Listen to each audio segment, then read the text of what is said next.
Yang paling berbahaya dibaca iya tiap hari, tapi nggak diamalkan isinya, itu persoalannya. Berbahayanya bukan berbahaya dalam persoalan nggak dapat pahala, bukan. Sayang saja dibacakan tiap hari 17 kali, tapi tidak mendapatkan isinya. Kayak orang bekerja tapi nggak dapat gaji. Kerja tiap hari tapi akhir bulan nggak gajian gitu.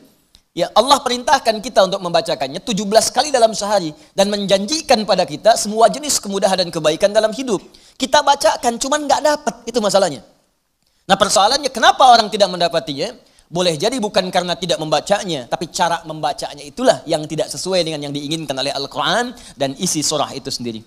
Karena itu coba kita gali bagaimana kemudian surah ini diurutkan ayat-ayatnya dan dijelaskan oleh Allah dengan untaian firman-Nya yang sangat luar biasa. Baik, di pertemuan yang lalu kita telah mulai dengan ayat yang pertama. Begini cara memahaminya. Al-Fatihah.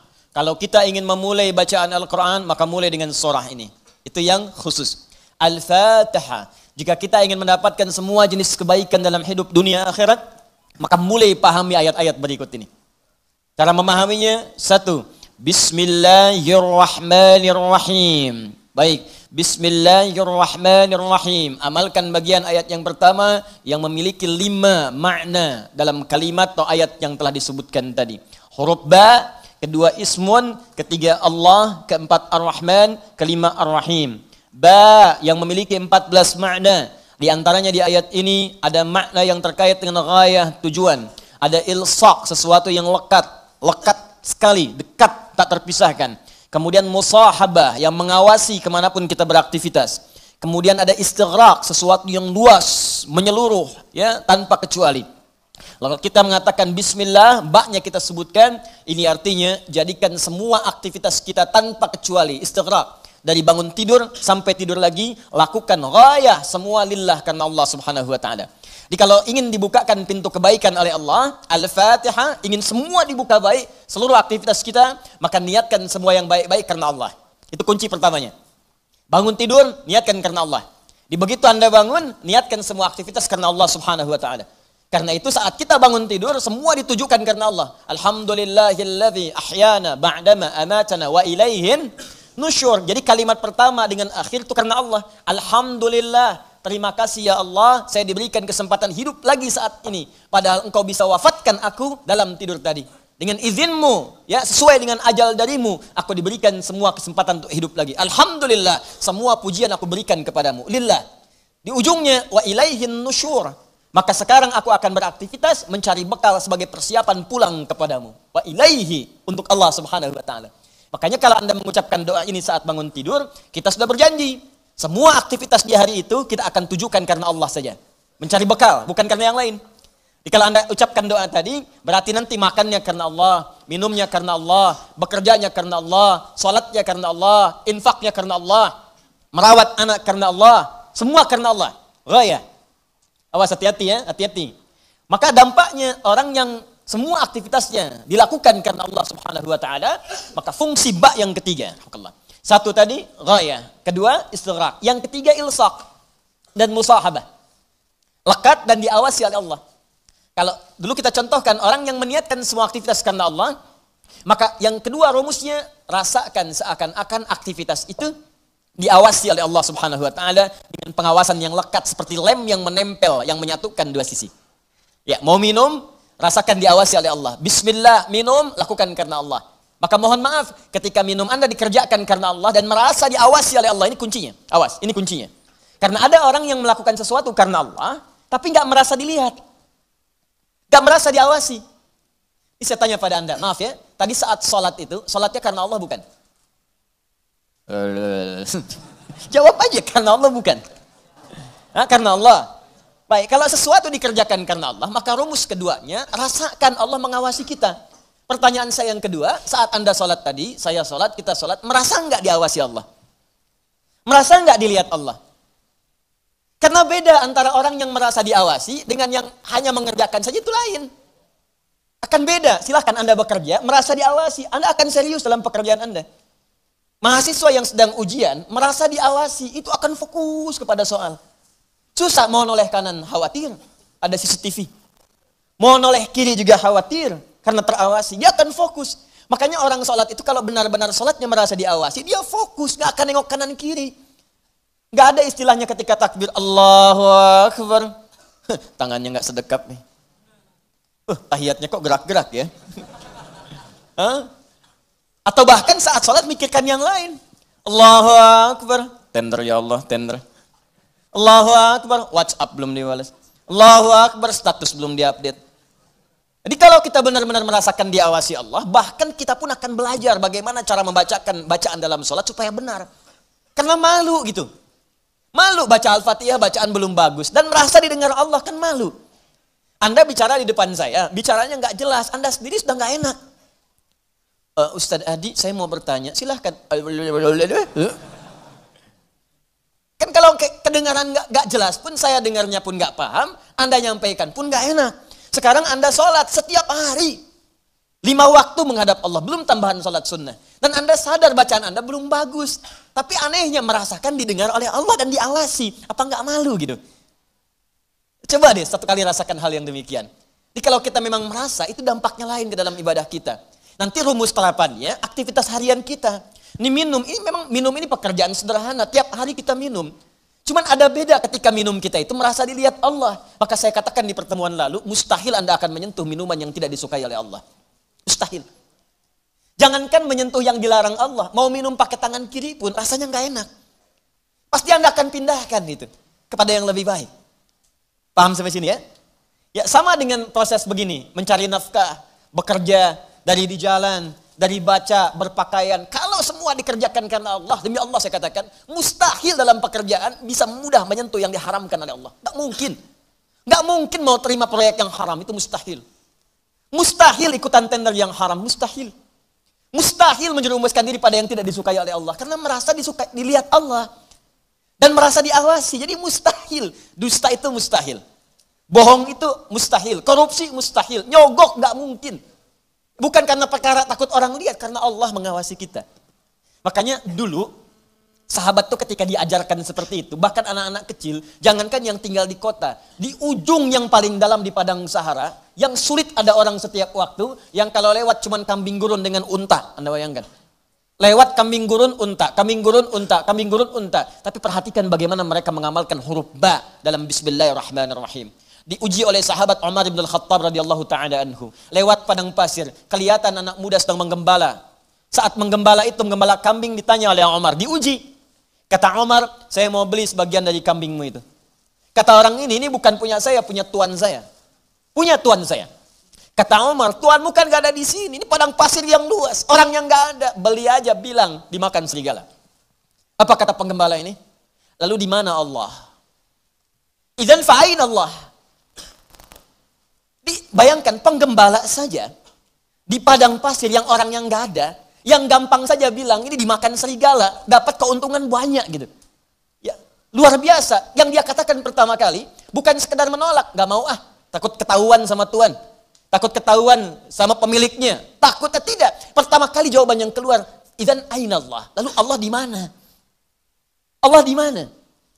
Demi Allah saya katakan hakul yakin kalau setiap muslim merasakan dalam dirinya bahwa dia diawasi oleh Allah Subhanahu wa taala, maka lurus, damai, tenang, tentram dan baik semua urusan kehidupan.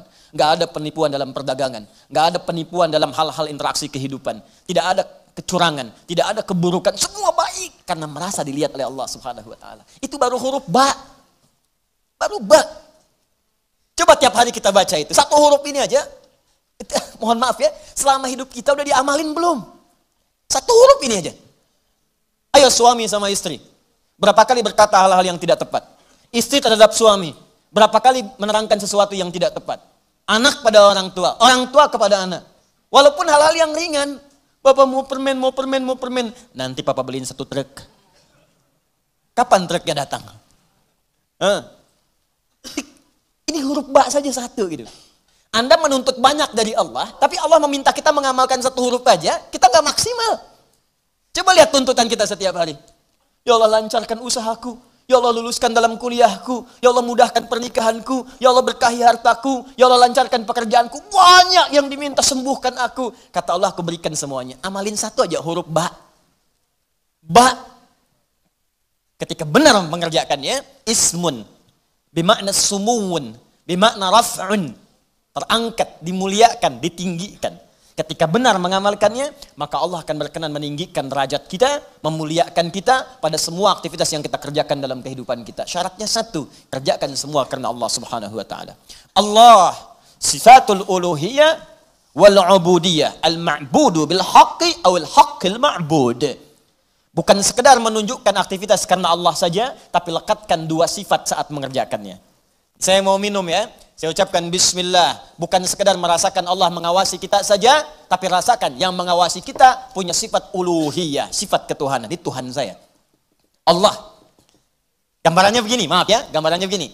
Pimpinan saja, pimpinan di kampus, rektor, mengawasi ujian Anda serius. Pimpinan di kantor, mudir, direktur utama, mengawasi Anda begitu serius.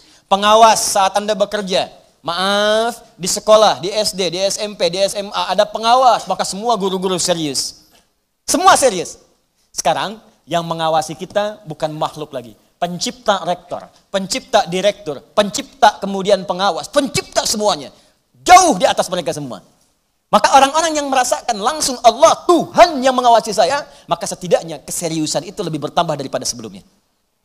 Itu poinnya. Dirasakan saat Anda mengerjakan sesuatu, langsung Allah yang mengawasi saya nih, bukan yang lain. Di saat bekerja, rasakan Allah yang mengawasi saya. Saya nggak peduli ada manajer, nggak ada direktur, terserah. Ada supervisor, tidak ada supervisor, terserah. Yang penting Allah mengawasi saya. Itu poin pertama. Awas, ini perkaranya ringan nih. Ya. Kelihatannya sedikit kecil, ringan. Tapi dampaknya besar si Allah Subhanahu wa taala. Jika benar kita mengerjakannya dengan menuhankan Allah dan merasakan pengawasan Allah Subhanahu wa taala, maka nanti lihat dua terakhir di bagian penutup ayat tadi. Yang kedua, sifat ubudiyah. Ini yang sering gagal di sini. Haqqul ma'bud wal ma'budu bil haqq. Yang berhak untuk disembah dan yang disembah dengan yang sebenar-benarnya. Saya jelaskan di pertemuan yang lalu. Ya, siapa dia? Allah. Sifat dari nama Allah yang kedua adalah sifat yang menjadikan semua aktivitas kita niatkan sebagai ibadah karena Allah yang dipertuhankan tadi. Jadi kalau mau minum, bukan sekedar minum. Niatkan karena Allah sebagai ibadah. Kalau mau makan, niatkan karena Allah sebagai ibadah. Mau berpakaian, niatkan karena Allah sebagai ibadah. Makanya orang-orang yang berpakaian yang niatnya ibadah, gak akan cari pakaian yang ngebuka aurat. Katanya karena Allah, tapi pakaiannya aurat terbuka. Coba akhwat deh yang di bawah. Bu, ya.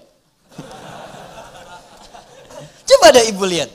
Bismillahirrahmanirrahim. Pakainya memang bismillah, tapi rambutnya tersingkap. Jilbabnya nggak dikenakan gitu. Lalu di mana Allah pada saat mengucapkan bismillah itu? Kok bisa ke masjid pakai mukena ditutup, keluar dari situ pakai rok lagi? Ustadz lihat, tidak. Cuman ya gimana gitu. Ya. Kebayang nggak? Pernah menemukan yang seperti itu? Tuh. Ya kok bisa gitu kan, di luar pakai rok, begitu masuk masjid kemudian ditutup semuanya. Kenapa Pak? Ibu kenapa ditutup? Mau sholat Pak. Terus kalau sholat ditutup, iya kenapa? Kan menghadap Allah. Lalu Allah itu cuma ada di masjid. Allah cuma ada di musola. Idzan fa'in Allah. Sholat itu kan melatih kita untuk merasa dekat dengan Allah. Makanya disebut sholat. Coba lihat sini. Fokus, kelihatan nggak? Enggak. Nih, sholat.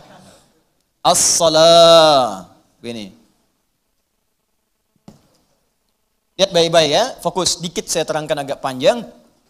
Ini asal katanya, kalau kita gali ke dasar-dasar yang paling awalnya, ini nanti dari kata silatun, as-silah. Kata kerjanya dari wasala, yasilu, silatan, wasalatan. Sesuatu yang tersambung erat, sulit dipisahkan. Silah, sesuatu yang tersambung erat, sulit dipisahkan. Pernah dengar kata ini? Silaturahim? Ya, kami kumpul-kumpul saat ini untuk mengeratkan silaturahim. Silah itu sudah erat. Ya, silaturahim hubungan kasih sayang yang erat. Saking eratnya, jangankan saat kumpul, saat bubar pun masih tersambung hubungan itu. Di mana cirinya? Maaf, kesuksesan silaturahim itu bukan saat kumpul saling sapa, bukan. Kalau kumpul menyapa, wajar orangnya ada. Kalau kumpul tertawa, wajar orangnya pun ada. Silaturahim itu kalau ingin dilihat suksesnya saat pulang, apakah dia masih mendoakan Anda? Apakah masih mengingatkan Anda dalam kebaikan? Akhi, besok taklim ya. Akhi, malam tahajud ya. Kemudian Anda doakan tanpa sepengetahuan dia. Ya Allah, sayangi sahabat saya.